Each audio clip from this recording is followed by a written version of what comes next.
ओडिशार उच्च शिक्षा विभाग पक्षरु मुख्यमंत्री मेधावी छात्र प्रोत्साहन योजना अधीन विभिन्न वृत्ति पई आवेदन अवधि को वृद्धि करा जायछि।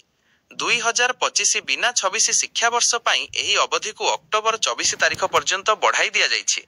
पूर्वरु आवेदनर शेष तारिख अक्टोबर 10 थिला।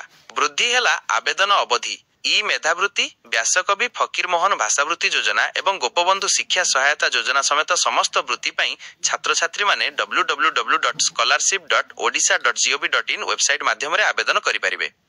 उच्च शिक्षा विभाग पक्षरु सोमवार जारी होइथिबा विज्ञप्ति अनुसार ई मेधावृत्ति और व्यासकवि फकीरमोहन भाषावृत्ति पई आवेदन फॉर्म गुड़िकर जांच अक्टोबर 31 तारिख सुधा समाप्त हेबो।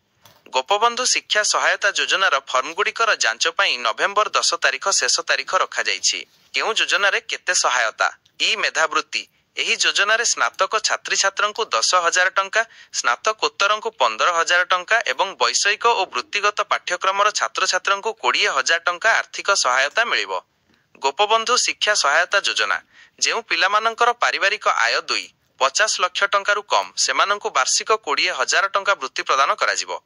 व्यासकवि फकीरमोहन भाषावृत्ति योजना ओडिया स्नातकोत्तर पाठ्यक्रम योग्यता अर्जन करिथिबा छात्र छात्रंकु एककालीन 30,000 टंका एवं ओडिया सम्मान मेजर स्नातक पाठ्यक्रम योग्यता अर्जन करिथिबा छात्र छात्रंकु एककालीन 20,000 टंका आर्थिक अनुदान जोगाई दियाजिबो।